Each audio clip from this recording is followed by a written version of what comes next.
I am not going to my best friend's wedding because she replaced me as her maid of honor. I've known my best friend, let's call her Kayla, since we were kids.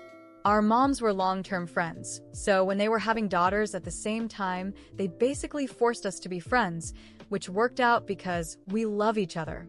We went to the same schools growing up, then we went to college together, we joined the same sorority. We lived together all 4 years. I mean, this girl is like my other half. We've also never been in a real fight in our entire friendship.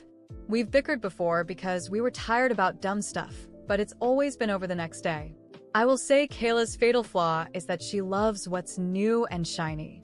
For example, when she started dating her now fiancé in college, it was like her friends didn't exist anymore. We just stopped seeing her. And it's because she was so excited about her new relationship that all of her old friends, we were old news. She actually lost a lot of friends because of this. But I loved her so much I stuck it out, and I just kept inviting her to hang out all the time and just appreciated the time she did say yes. She also has a habit of becoming best friends with somebody that she just meets, thinks they're like the best person in the world, is obsessed with them, plans trips with them, says that they're going to be best friends for life, and then a month later, they just don't even talk anymore. And when I'm like, oh, what happened to so and so? She's like, oh, yeah, I don't know. I haven't talked to her in a while. And then they never talk again. Like, it's not even like they have a falling out. She just becomes bored. When Kayla got engaged last year, excited was an understatement. We have been picturing our dream wedding since we were kids, and I was so excited to help her plan.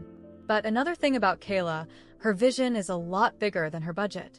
Kayla asked me to be her maid of honor, and as soon as I said yes, she started showing me the ideas she had for her wedding. And I had no idea what I got myself into by saying that I would help her with the decorations. I offered to help.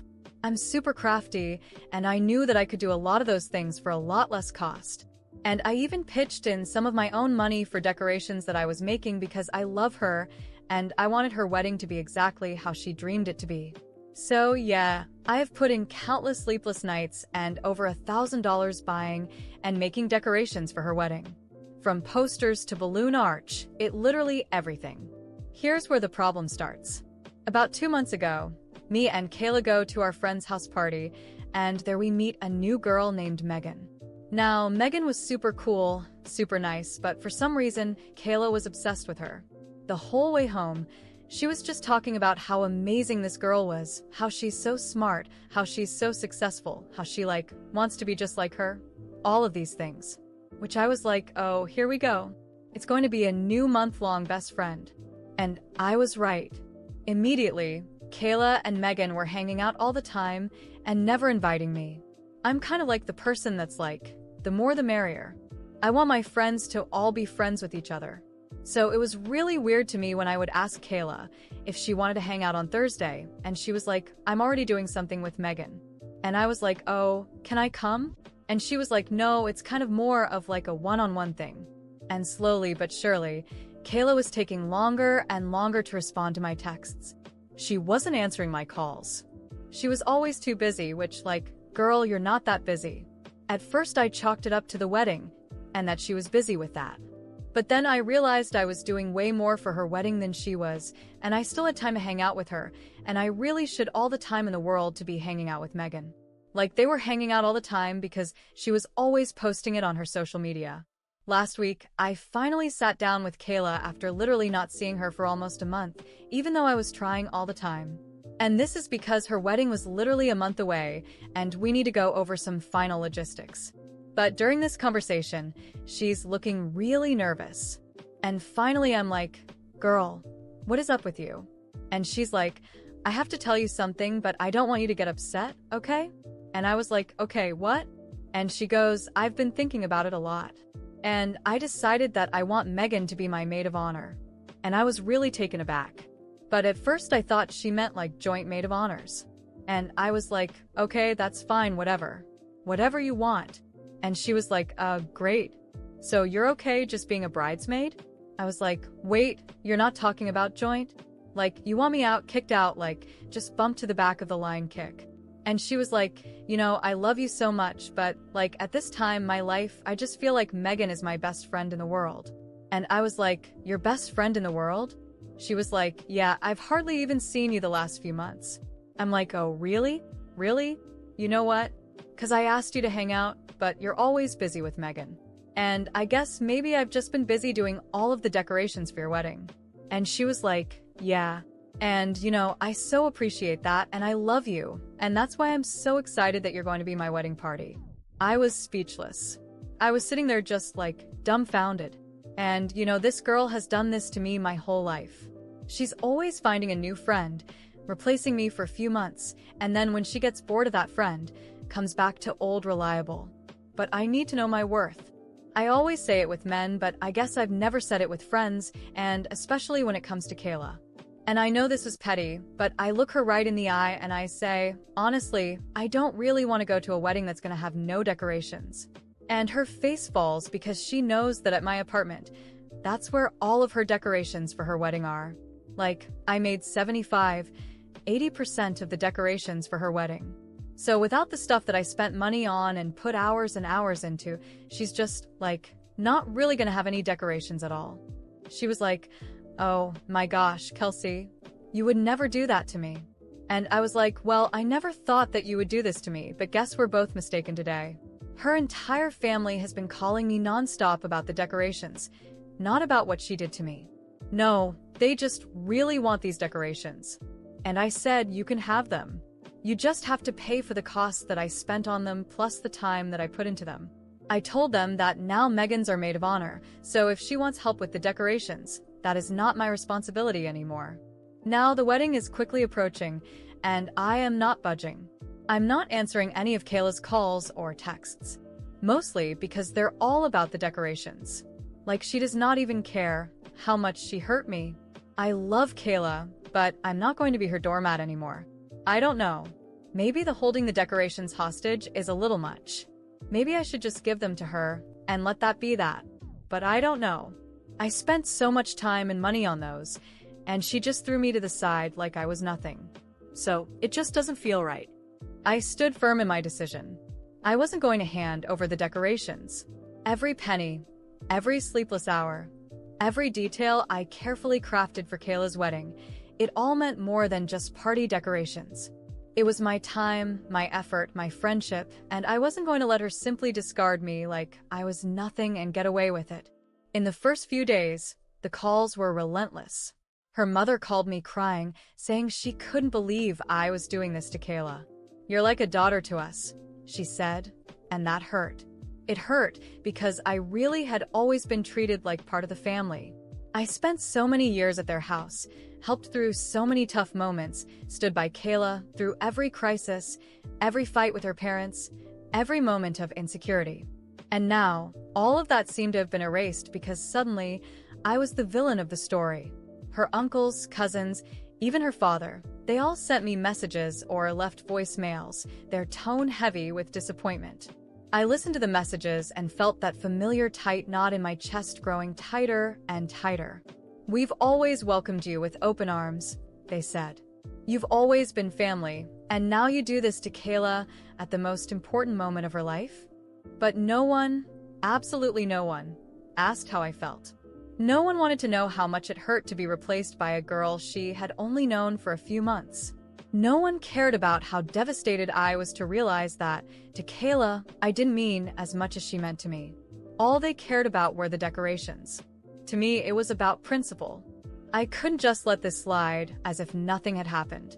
And if I gave everything up, I would only be proving that I was the nice friend she could throw away and pick up again whenever she wanted. Not this time. Days passed, and the buzz around it only grew louder. Some mutual friends reached out, trying to convince me to be the bigger person in the situation. Let it go, they said. It's not worth ruining your friendship over this. But what they didn't understand was that the friendship was already ruined. I wasn't the one who threw it away. I was just dealing with the consequences. When the wedding day arrived, I felt strange. Part of me felt guilty, I won't lie. But another part of me was tired of always being the one who gave in. I looked at the boxes of decorations stacked in the corner of my apartment and thought about what could have been. But no, not this time. And then, the photos started appearing on social media. And it was a disaster. Kayla's wedding, which she had always dreamed of being glamorous and perfect, looked like a last-minute thrown-together event. There were no elaborate decorations, no balloon arches, no personalized signs that I had spent weeks making. It was just an empty hall with basic tables and chairs, nothing that reflected her dreams. The ceremony itself? Horrible. Her mother, who had always been obsessed with details, looked on the verge of a meltdown in the pictures. The flowers were all wrong, the centerpieces were ridiculous, and Megan, the perfect new best friend, clearly had no idea what she was doing. And me? I just watched it all with a mix of sadness and slight satisfaction. Not because I wanted her to fail, but because maybe now she would understand just how much I had done for her. But the worst part wasn't the wedding fiasco itself. It was her family's reaction afterward. Kayla's mom sent me a long message filled with disappointment and sadness. She said I had broken everyone's hearts, that they all saw me as family, that they never expected this from me. She said I could have been the bigger person and done the right thing. That message hit me like a knife. Could I have been the bigger person? And what about Kayla? Didn't she have any responsibility in this? Her friends started excluding me from everything. People I had known for years, people I had shared so many moments with, suddenly started treating me like a traitor. Like I had done something horrible, something unforgivable. To them, I was the selfish villain who ruined my best friend's wedding. No one saw what Kayla had done to me. No one saw how I had been discarded, used, and then replaced by someone new and shiny. Still, I stood my ground. My pride spoke louder, and I knew that if I gave in now, I would be putting myself in this position forever. But even knowing I did the right thing for myself, I can't deny that it hurts. It hurts to know that, to them, I was just convenient. It hurts to know that years of friendship can be so easily discarded over a fleeting new obsession. And most of all, it hurts to know that I was the only one suffering the consequences. Now, Kayla is back from her honeymoon and has already tried messaging me, but I haven't replied, because I know exactly how this will go. It'll start with a shy apology, then an invitation to hang out, and soon she'll want everything to go back to the way it was. But I'm not the same anymore. I'm no longer the friend who lets herself be walked over and picked up again when it's convenient. Maybe one day I'll be able to forgive. Maybe one day I'll look back and laugh at all of this. But for now, I just want to move on without looking back. Because, for the first time in a long time, I'm putting myself first. Days turned into weeks, and Kayla's messages started to dwindle. At first, it was a flood of missed calls, unread messages, and even attempts to show up at my apartment unannounced. I didn't open the door. I knew that if I saw her face, I'd probably end up giving in. But every notification on my phone was a reminder that, to her, what really mattered wasn't our friendship. It was the perfect wedding that didn't happen. Still, part of me felt conflicted. I wondered if I had overreacted, if I should have just let it go. But then I remembered the feeling of being replaced, the casual way she discarded me for someone she barely knew, as if all our history together meant nothing. I knew I was right to stand my ground, but it wasn't easy. Then one day, after weeks of almost complete silence, Kayla sent me a short message. "Can we talk?" I stared at the message for a while, feeling a mix of curiosity and irritation. She wasn't apologizing. She wasn't showing any real remorse. She just wanted to talk. After ignoring her for so long, I decided that maybe it was time to hear what she had to say. Maybe she had finally realized how much she had hurt me. Maybe there was a chance to fix something. We met at a quiet cafe, far from where we might run into familiar faces. When I arrived, she was already there, looking thinner and visibly tired. Her smile seemed forced, and there was something different about her, a kind of caution I wasn't used to seeing. I sat down without saying anything, waiting for her to speak first. "I've missed you," she said in a low, almost hesitant voice. "I know you're hurt, and so am I. It was awful having my wedding ruined, but the worst part was losing you in the process." I crossed my arms, keeping a neutral expression. I wanted to see where this was going. She sighed and continued. "I understand your side now. You felt left out, like you didn't matter. But I want you to know that we've always been like sisters, and I still feel that way." For a brief moment, Something inside me softened. But then came her next words. And that's why I'm willing to forgive you if you're ready to apologize too. My head spun. I stared at her, incredulous. What? I asked, trying to hold back the bitter laugh, threatening to escape. You want me to apologize? She nodded, as if she saw nothing wrong with what she was saying. Yes, the wedding was really important to me, and you know that. I think, deep down, you acted on impulse and let your emotions take over.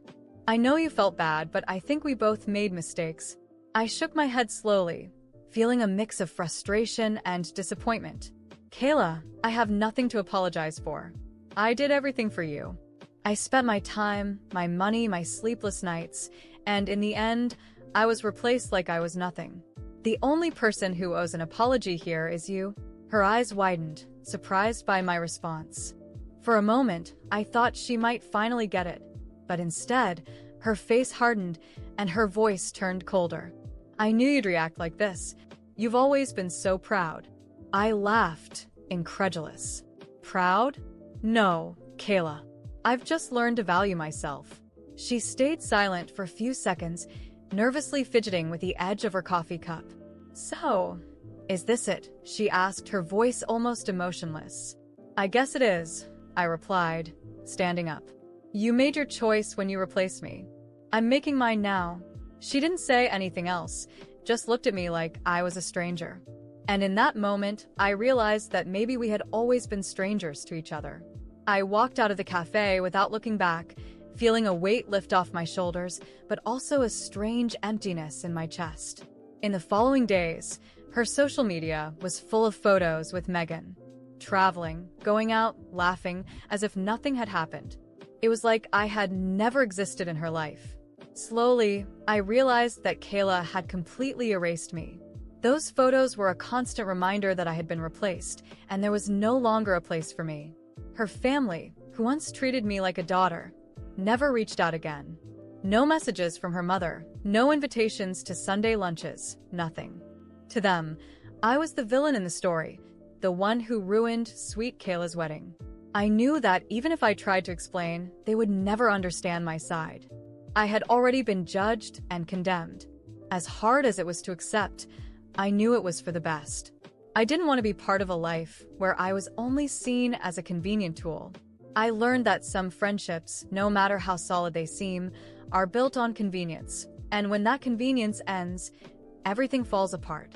Now, I'm focusing on myself, on my own dreams. I've made new friends, reconnected with old ones I had neglected, because I was always prioritizing Kayla.